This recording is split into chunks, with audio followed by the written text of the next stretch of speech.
ለአገራችን ልንውልላት የሚገባው አንዱና ዋና ውለታ ብዬ የማስበው ራስን ከድህነት ማውጣትና ወደ ሀብት ማሸጋገር ነው ብዬ አስባለሁ። እያንዳንዱ ኢትዮጵያዊ ይሄንን በማድረግ ዘመቻ ውስጥ ወደ ስራ ከገባ እንግዲህ እንዳልሽው ነው ወደ ስራ በመግባት ሂደት ውስጥ የሚያግታቸው የለመደው ነገር ውጤት ነው። ለምሳሌ ቀላል የቤት ስራ ቢወስዱትና በለመዱት እጃቸው ስማቸውን እንዲጽፉ ብናረግና ሌላኛው ባልተለመደው እጃቸው ስማቸውን እንዲጽፉ ብንጠይቃቸው በእርግጠኝነት ባልተለመደው እጃቸው የሚጽፉት ጽሁፉም አያምርም፣ በጣም ጊዜም ይወስዳል፣ የተንገዳገደ ነው፣ ሰፊ ሳይኮሎጂካሊ አያምርም። ነገር ግን የለመነው እጃችንም እኮ ከመልመዳችን በፊት ያለመነው ነበር። ሲንገዳገድብን ሲወላገድብን ሳያምር ሲቀር ሳይኮሎጂካሊ ሲጎዳን ልክ አይመስለንም። አዲስ ልማዶችን ህይወታችን ውስጥ አካተን ለማስኬት ስንሞክር ማለት ነው። ልክ አልመሰለንም ማለት ግን ልክ አይደለም ማለት አይደለም። ስቲቨን አርኮቬ The 7 Habits of Highly Effective People የሚለው መጽሐፍ ላይ ወይ ደግሞ ሰባቱ በጣም የላቀ ውጤት የሚያመጡ ልማዶች የሚለው ላይ ሁለተኛው አንደኛው ምንድነው የሚለው መጨረሻውን አይተህ ጀምር ነው። ስለዚህ ምንም እንኳን ቢንገዳገድብንም መጨረሻው ወዴት ይወስዳል ብለን አልመን አይምሮአችን ላይ አይተን ወደ ስኬት የሚወስደን ከሆነ ግድ የለም አሁን ነው የሚንገዳገደው እንጂ በጽናት እስከ ቀጠልኩ ድረስ የሚፈልገውን ውጤት ያውም ከዚህ ባማረ መልኩ ማምጣት እንችላለን ወደሚል ማንነት 1 ኪሎ ወርቅ ብናካትትበት ይሄን ጽሁፍ ካሳመርከው 1 ኪሎ ወርቅ ተሸለማለህ ቢባል አንድ ሰው ያንገዳገደውም ቢሆን ያንን ጽሁፍ በሂደት ምናልባት አንድ መጽሐፍ ሙሉ ቢጽፍ በጨረሻ ላይ የጻፈው ጽሁፍ በጣም መታመር አለመሆን አትችልም። ስለዚህ ሰዎች የስኬት ጎዳና መሄድ ሲጀምሩ መጀመሪያ ላይ ያለችውን የመንገዳገድ ጉዞ ለማለፍ ያላቸው ትዕግስትና ጽናት በጣም ያነሰ ከመሆኑ የተነሳ የተለመደውን ያተኮረ ማንነት ይኖራቸዋል ማለት ነው። ስለዚህ መጀመሪያ ላይ ቀድመው ቢያዩት ስኬታማ በሆን እኔ ህይወት ውስጥ ሊፈጠር የሚችለው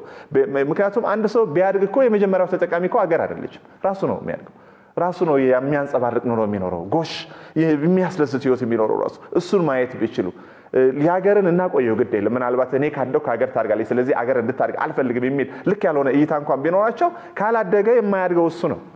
እመኚ አገር ማደጋው አይቀርም ምናልባት የተወሰኑ ያላደጉ ሰዎች ያሉባት ግን ያደገች አገር ልትባል ትችል ይሆናል። ወደ ራሳቸው ገብተው ልክ ያልሆነው ልማዳቸው ከህይወታቸው አሽቀንጥሮ አውጥተው ልክ ወደ ሆነ ልማድ መምጣት ቢጀምሩና ይሄ የማለፍ ጉዞ እያንዳንዳቸው ግለሰቦችን አስተዋጽኦ ቢያደርጉ ይሄንን ጉዞ ማፍጠን እንችላለን ብዬ አስባለሁና ስለዚህ እንደ ግለሰብ ኃላፊነት አለብን። ትልቁ ሀብት ያለው ገንዘብ ውስጥ ሳይሆን ጊዜ ውስጥ መሆኑን ከተገነዘብን እያንዳንዳችን ወደ ተግባር ገብተን በመንሄድበት ሂደት ውስጥ የሚያጋጥሙ ቻሌንጆች የስኬታችን አካል እንጂ ተቃራኒ እንዳይደሉ ተገንዝበን ከሄድን እመኚ ወደ መሬት የወረደ ለውጥ ማምጣት የቻለ አንጸባራቂ የሆነ ውጤት እንደ ግለሰቡ ለቤተሰቡ ውበት ቤተሰብም ለማህበረሰቡ ውበት ማህበረሰብም ለሀገር ውበት አለመሆን አይችልም። እነ ሲንጋፖርን እናያቸው እነ ጃፓንን እናያቸው እነ ቻይና እናያቸው እንዴት ተቀየሩ መቀየር እንዳለባቸው አመኑ ቁርጠኛ አቋም ወሰዱ። እንዲያውም የለውጥ ኤክስፒሪየንስ ራሱ አልነበራቸውም እነሱ መጀመሪያውንም ደሃ ከነበረ መሰረት ነው የነበራቸው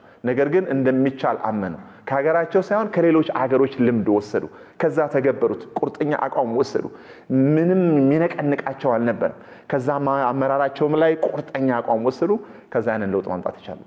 እንዲያውም ሀገራችን ለለውጥ ቅርብ ነች ብዬ አስባለሁ ምክንያቱም ቢያንስ ተሞክረዋለን እኛ አድርገን እናቃለን ይሄን ወቅት ደግሞ አድርገሽ የምታቂ ከነበረ ደስ የሚለው ነገር ገንዘቡ ቢወሰድብሽ እንኳን ልምዱ አይወሰድብሽም ልምዱ ከራስሽ ጋር ነው ያለው። ስለዚህ ይሄን ልምዳችንን ወስደን አንዴ እና ለመጨረሻ ጊዜ እቺን ሀገር እድሉን ብንሰጣትና ወደ ተግባር እያንዳንዳችን ገብተን ተግባራዊ እርምጃው ግን አሁንም እንዳልኩት ወደ ስኬት የሚወስድ አንድነታችንን የሚያጎላ ኢትዮጵያን የበለጠ ከፍ የሚያደርግ ሌሎች ሰዎች ስለ ሀገራችን ሲናገሩ የምናፍርበት ክብራችን የሚነካበት ሳይሆን ይልቁንም እንኳንም ኢትዮጵያዊ ሆንኩኝ የሚል ስሜት የሚሰማን መስራት አለብን እና እንደ ግለሰብ ኃላፊነት አለብን ብዬ አምናለሁ።